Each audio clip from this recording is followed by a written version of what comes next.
Chapter 9. Love Actually Is All Around.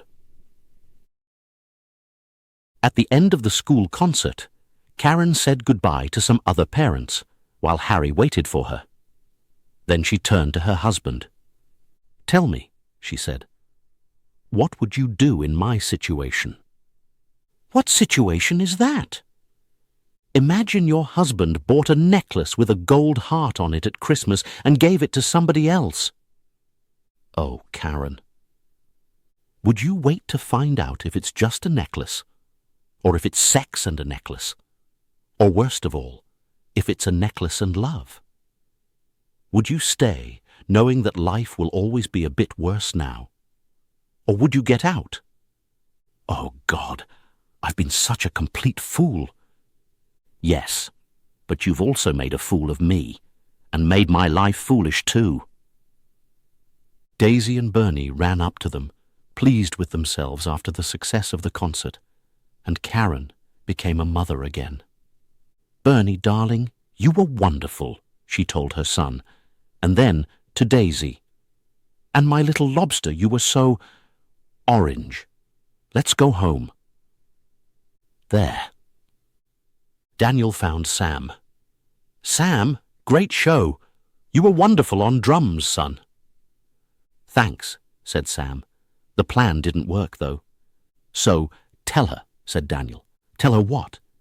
"Tell her you love her." "No," said Sam. "And they fly home tonight." "Even better," said his stepfather. "You've got nothing to lose. I never told your mum enough that I loved her. Not every day, and she was perfect every day. You've seen the films. There's always a chance at the last moment."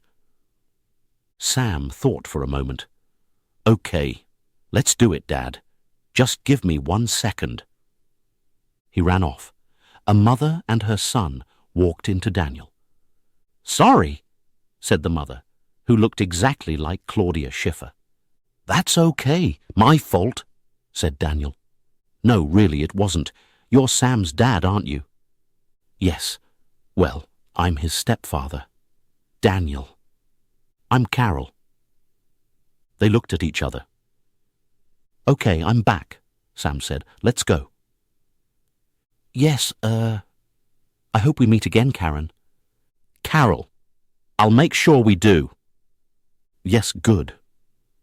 As they walked away, Sam said, "Tell her." "Tell her what?" "You know." He made a kissing noise. "Don't be so silly," Daniel told him. Outside in the school car park, they looked around them. "There she is," Sam said. "Where?" Joanna was getting into a big car, which then drove away. "Oh, no," Sam said. "Don't worry," said Daniel. "We can get to the airport before them. I know a way." They ran to Daniel's car and drove off fast.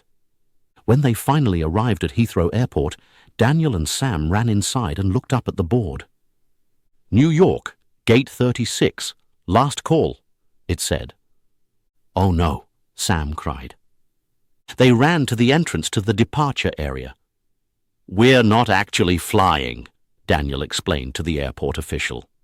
"You can't come through here without a boarding pass," the man told them. "Not even for the boy to say goodbye to the love of his life." "No." "I'm sorry, Sam," Daniel said sadly. A passenger appeared beside them. "Boarding pass, sir," the official said. The passenger started looking for his pass. "Just a minute. I know it's here somewhere. Could you hold my coat and bag?" "Thank you. Now, perhaps—" "Do you want to try?" Daniel whispered to Sam. "Should I?" Sam whispered back. The airport official was watching the passenger now, and his hands were full. Sam ran past him unnoticed. "I'm sorry," the passenger was explaining. "Perhaps I left it in the coffee shop." Sam ran past the machines where passengers' bags were checked and jumped over another official who was examining the bottom of a man's trousers. A guard tried to stop him, but failed.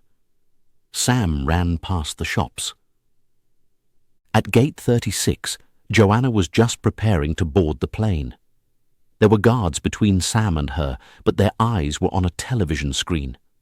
On it, Billy Mack was singing "Christmas is All Around" while taking all his clothes off. Sam ran past the guards. The guards turned and ran after him. "Joanna!" Sam called. "Sam?" said Joanna. "I thought you didn't know my name," Sam said. "Of course I do." The guards had arrived. "I've got to run," Sam told her. The guards led him out of the departure area towards Daniel, who was waiting anxiously. As Sam waved at Daniel, he felt a hand on his shoulder and turned. Joanna kissed him on the cheek and then ran back to her plane. Sam went happily to Daniel, who lifted him high into the air. In a poor part of Marseille, in the south of France, Jamie's taxi stopped in a narrow, dirty street. He got out and knocked on a door. A big man of about 60 opened it. "Good evening, Mr. Barros," Jamie said in Portuguese. "I would like to marry your daughter. I hope that you will give me your permission." "You wish to marry my daughter?" "Yes." Mr. Barros called back into the house. "Come here quickly. There is a man at the door." A very large Portuguese girl came through a plastic curtain from the next room. "He wants to marry you, Sophia," Mr. Barros told his daughter. "But I've never met him before," Sophia replied. "That doesn't matter," her father said. "You're going to sell me to a complete stranger." "Sell? Who said sell? I'll pay him to take you." A neighbour, an old lady, appeared on the stairs to listen. "Ah, excuse me," said Jamie, still in Portuguese, but making mistakes now. "I mean your other daughter, Aurelia." "Aurelia is not here," Mr. Barros told Jamie. "She's at work. I'll take you." He turned to Sophia. "You! Stay here!" "No!" said Sophia. All four of them, including the old lady, started walking down the street. They passed a small restaurant where a family was having dinner. "Father is going to sell Aurelia to this Englishman," Sophia informed the family. The family left their dinner and followed. They didn't want to miss this. More and more people joined them as the story of Jamie and Aurelia grew and changed. "They say he is going to kill Aurelia," one child told another. About 40 people were now walking through the streets of Marseille. "Great!" the second child said happily. A fruit seller at the side of the road stopped selling fruit and joined them. Finally, the whole crowd followed Mr. Barros into a small Portuguese restaurant. Mr. Barros spoke to the owner. "Where is Aurelia?" "Why should I tell you? This man wants to marry her." "He can't do that," said the owner. "She's our best waitress." At that moment, Aurelia appeared, holding plates of food. She saw Jamie and her eyes widened. She put the plates down. "Good evening, Aurelia," Jamie said in Portuguese. "Good evening, Jamie," she replied. There was silence. The whole restaurant was listening now. "Beautiful Aurelia," Jamie began in slow, careful Portuguese. "I have come here to ask you to be my wife. I know I seem mad because I don't really know you, but everything is clear to me. We can live here, or you can live with me in England." "Choose England," Sophia advised. "You might meet Prince William, and then you can marry him instead." "Shh," Mr. Barros told her crossly. Aurelia said nothing. "Of course I don't expect you to say yes," Jamie continued, "but it's Christmas, and I wanted to check." "Say yes, you undersized fool," said Sophia. "Thank you," Aurelia said, very slowly in English. "That will be nice." "Yes," is my answer. Easy question. "What did you say?" Mr. Barros asked his daughter. Yes, of course, Aurelia replied in Portuguese. You learnt English? Jamie asked. I thought... maybe. They kissed. Then Sophia pulled Jamie away from her sister and kissed him loudly on the mouth. Their father did the same. A month later, at Heathrow Airport, a lot of people were leaving the arrivals hall. As Billy came through the gate with a beautiful, tall girl, Joe stepped out of the waiting crowd to meet him. Hello, Daisy, he said. This one's Greta, Billy told him. Hello, Greta. Jamie arrived next with Aurelia. He introduced her to Peter and Juliet. Oh, and Mark, he said. Hi, I didn't see you. Mark was looking at the floor. Yes, I thought I'd come too. Jamie's friends are so good-looking, Aurelia said in English. He didn't tell me this. I think now maybe I have made the wrong choice, chosen the wrong Englishman. She can't speak English very well. She doesn't know what she's saying, Jamie said. They all laughed and walked away. Harry came out and looked around. Yes, Karen was there, with Daisy and Bernie.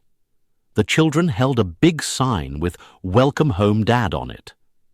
Harry looked shyly at Karen. Then he kissed her. How are you?